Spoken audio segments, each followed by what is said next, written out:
I want you to give me your time today so we can relax. The gallery was too bright, too loud, too full of people pretending to understand art they couldn't afford. Jim Castellano stood in the corner with a glass of whiskey he hadn't touched, watching the crowd with the same cold calculation he applied to everything else in his life. He wasn't here for the art. He was here because his lawyer had suggested he needed to appear more cultured before the board meeting next week. Something about softening his image. Jim didn't do soft. At 34, he'd built Castellano Enterprises from the ground up, crushing competitors and buying out anyone foolish enough to stand in his way. His employees feared him. His rivals hated him.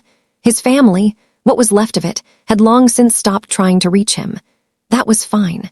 Fear and respect were more reliable than love anyway.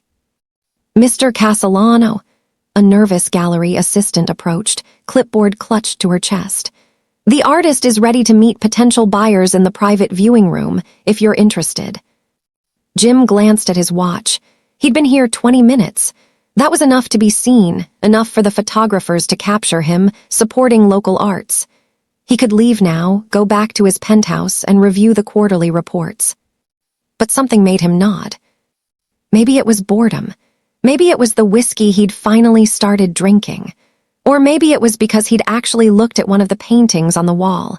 A storm over dark waters, all grays and deep blues with a single burst of gold breaking through the clouds, and felt something shift in his chest. He followed the assistant through the crowded gallery to a quieter room in the back. The lighting was softer here, more intimate. Several paintings lined the walls, each one capturing a different emotion through color and texture. They were raw, honest in a way that made Jim uncomfortable. And then he saw her.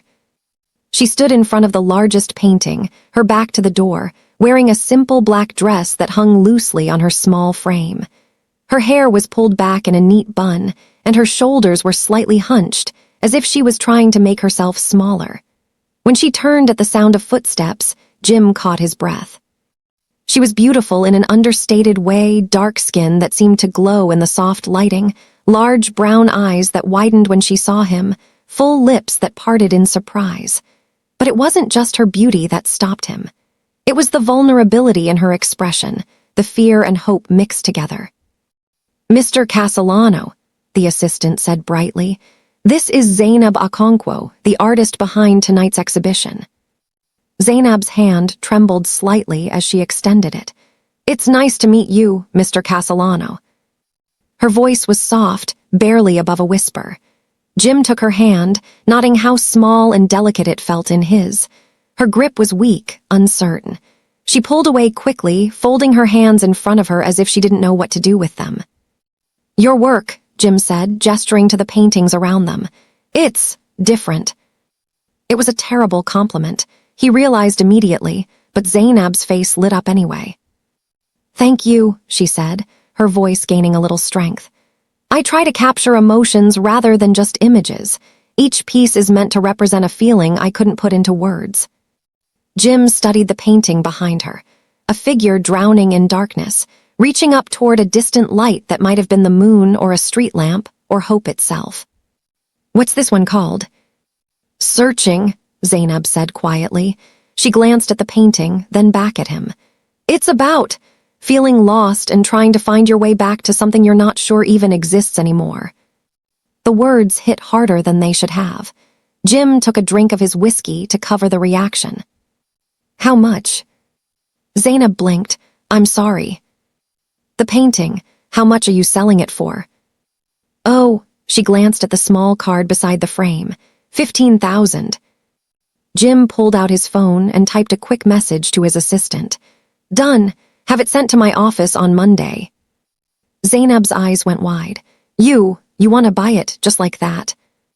"I don't waste time on decisions," Jim said. "When I want something, I take it." The words came out harsher than he'd intended, and he saw Zainab flinch slightly. She nodded quickly, looking down at her hands. "Thank you, Mr. Castellano. That's very generous." Jim should have left then. The purchase was made, his appearance at the gallery was documented, and he had work waiting for him. But something kept him rooted to the spot.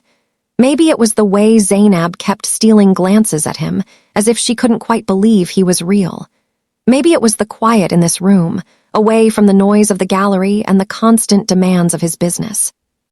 Or maybe it was because when he looked at her paintings, really looked at them, he saw pieces of himself he thought he'd buried years ago. "You're self-taught?"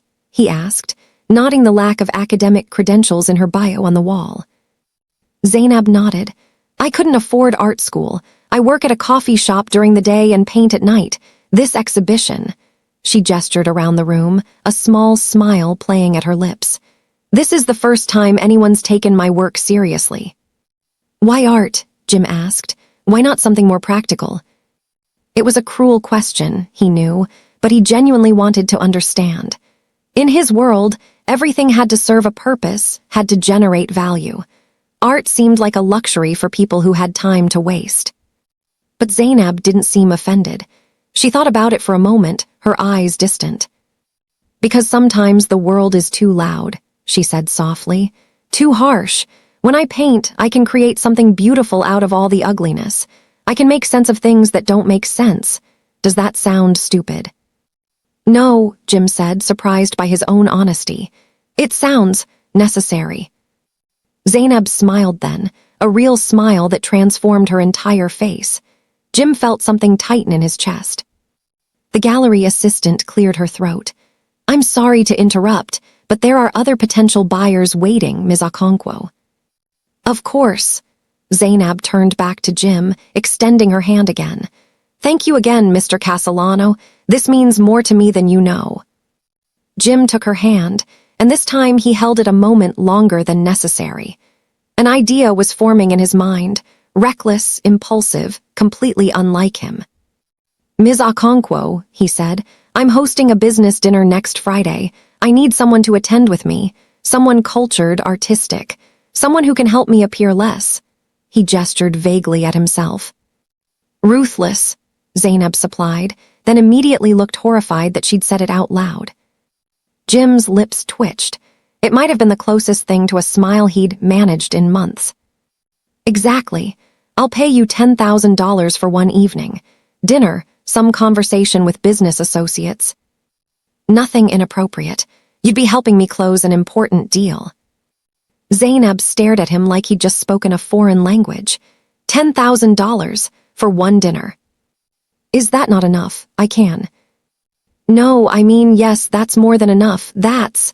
She pressed a hand to her forehead, looking overwhelmed. "That's 3 months of rent. That's supplies for a year. Why me?" Jim considered the question. Why her? He could have asked anyone, a professional escort, a model, one of the many women who threw themselves at him hopping for a piece of his wealth. But something about Zainab's quiet presence, her obvious discomfort in the spotlight, felt right.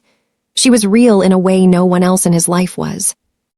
"Because you're genuine," he said finally, "and because I think you could use the money."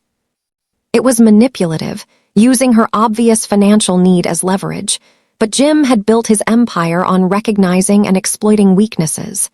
This was no different. Except it felt different. Zainab bit her lip, clearly torn. "I don't know, Mr. Castellano. I'm not good with crowds or small talk or any of those things rich people do at dinners." "You just need to be yourself," Jim said.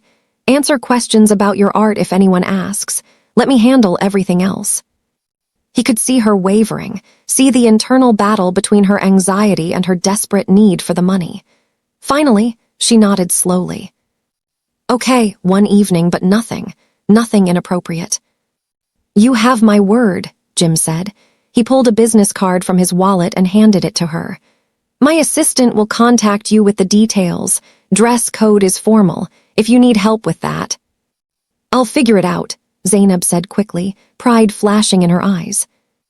Jim nodded. He respected that. As he left the gallery that night, Jim told himself it was just business. A transaction. He needed to soften his image and Zainab needed money. It was mutually beneficial, nothing more. But as he sat in the back of his car, watching the city lights blur past, he couldn't stop thinking about the painting he'd bought, about the figure reaching desperately for light in the darkness. about searching for something you weren't sure even existed anymore. Zainab stood in front of her closet the following Friday, fighting the urge to call Jim Castellano and cancel. She'd spent the last week oscillating between excitement and pure terror. $10,000. The number kept running through her mind like a mantra. With that money, she could pay off her credit card debt, buy proper canvas and oil paints instead of the cheap acrylics she'd been using, maybe even afford to cut back her hours at the coffee shop. But the cost was spending an entire evening pretending to be someone she wasn't, in a world where she'd never belonged.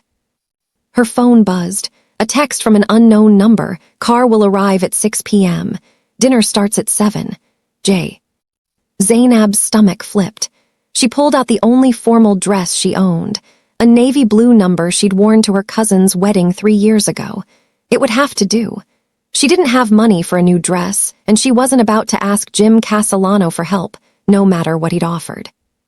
By 5:30, she was as ready as she'd ever be. Hair down in soft curls, minimal makeup that took her 20 minutes because her hands kept shaking, and her grandmother's pearl earrings for courage. She looked at herself in the mirror and barely recognized the woman staring back. "You can do this," she whispered. "It's just one night, just pretend."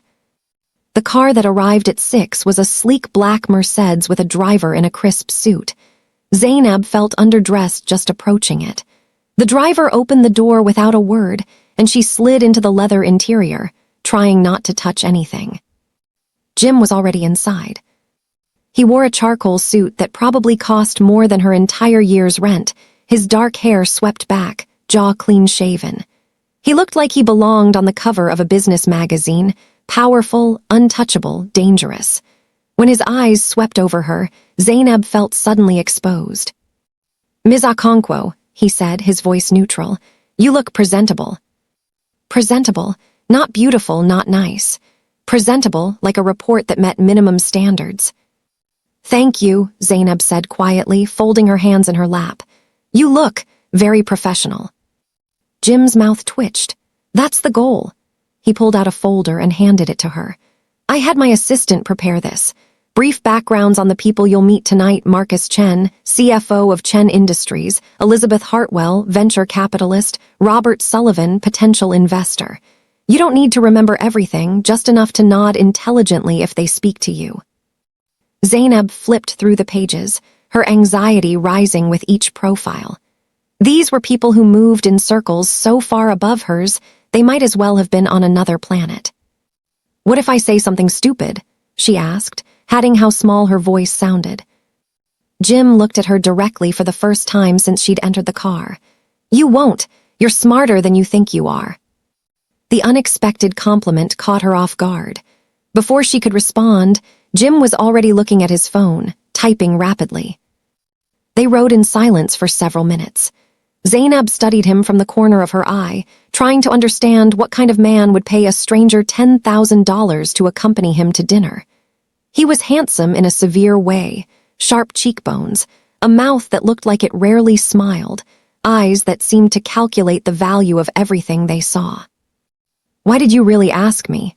The question slipped out before she could stop it. Jim looked up from his phone. "I told you." "No, the real reason." Zainab surprised herself with her boldness. "You could have hired a professional, someone experienced at these things. Why a broke artist who can barely string 2 words together at parties?" Jim was quiet for a long moment. Then he set his phone down and turned to face her fully. "Because everyone else would have been performing," he said finally. "Playing a role, you at least are honest about being uncomfortable. There's something refreshing about that." Zainab wasn't sure if that was a compliment or an insult, so she just nodded. The restaurant was the kind of place that didn't have prices on the menu because if you had to ask, you couldn't afford it. Crystal chandeliers hung from vaulted ceilings, and each table was set with more silverware than Zainab had in her entire apartment. A tuxedoed maitre d' led them to a private room where 3 people were already waiting. Jim's hand found the small of her back, guiding her forward. The touch was professional, impersonal, but it steadied her somehow. "Marcus, Elizabeth, Robert," Jim said smoothly, his entire demeanor shifting into something charming and controlled. "Thank you for coming. I'd like you to meet Zainab Okonkwo, a talented artist whose work I recently acquired." Marcus Chen stood first, offering his hand. He was in his 50s, with gray at his temples and kind eyes. "Ms. Okonkwo, a pleasure. What medium do you work in?" "Primarily oils," Zainab managed, shaking his hand. "Though I've been experimenting with mixed media lately." "Fascinating," Elizabeth Hartwell said, though her tone suggested it was anything but.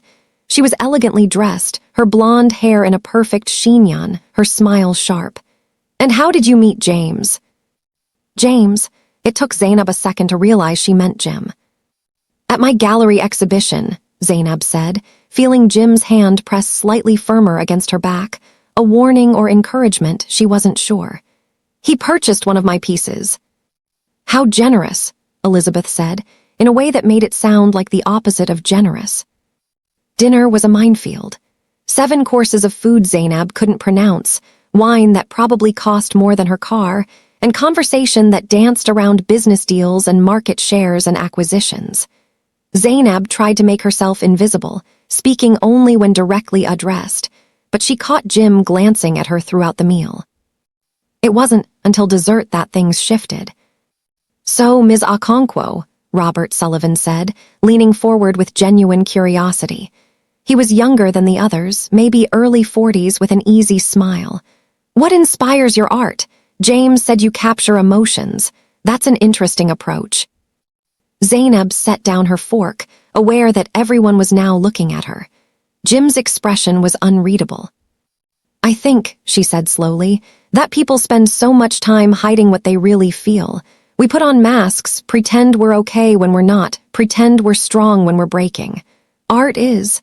It's the place where we can be honest, where I can be honest." The table was quiet. Elizabeth looked mildly interested for the first time all evening. Marcus was nodding thoughtfully. "That's quite profound," Robert said. "Do you paint what you feel or what you observe in others?" "Both," Zainab admitted. "Sometimes I paint my own pain, my own joy. Other times I see someone on the street just for a moment and I see their story in their eyes. The exhaustion, the hope. The fear, and I try to capture that." "Show them," Jim said quietly. Zainab turned to him, confused. "Show them what?" "Your phone. You said you take photos sometimes, inspiration for later. Show them." Zainab hesitated, then pulled out her phone. She scrolled through her camera roll, candid shots of strangers at bus stops, children playing in parks, an old man feeding pigeons, a woman crying on a bench. Beside each photo, she'd made quick sketches, capturing the emotion she wanted to paint. Marcus took the phone gently, scrolling through with growing interest. "These are remarkable, the way you see people. There's real empathy here." "That's her gift," Jim said, and there was something in his voice Zainab couldn't identify. "She sees what others miss." The rest of dinner passed in a blur. The conversation shifted back to business, but the atmosphere had changed somehow. Elizabeth was less cold, Robert asked more questions about Zainab's work, and even Marcus seemed genuinely interested in possibly commissioning a piece. When they finally left the restaurant, Zainab's feet ached from her heels, and her mind buzzed from the wine she'd nervously consumed. Jim walked her to the car in silence. "You did well," he said as they settled into the backseat. "I barely said anything." "You said exactly enough." Jim loosened his tie, and for the first time that evening he looked tired. "That deal with Robert, it's going through. He texted me during dessert, said he trusted my judgment on people, and if I saw value in you, he saw value in my business instincts." "So I was a test." Zainab felt a flash of anger. "Proof that you have good taste."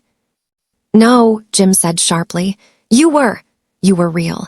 In a room full of people performing, you were the only genuine thing there, including me." The admission seemed to surprise him as much as it did her. They sat in heavy silence as the car wound through the city. "The painting you bought," Zainab said finally. "Searching. Do you really like it, or was that just part of the image you're trying to create?" Jim turned to look at her, and in the dim light of the passing street lamps, his face looked younger, more vulnerable. "I hate it," he said quietly. It makes me feel things I've spent years trying not to feel, but I can't stop looking at it.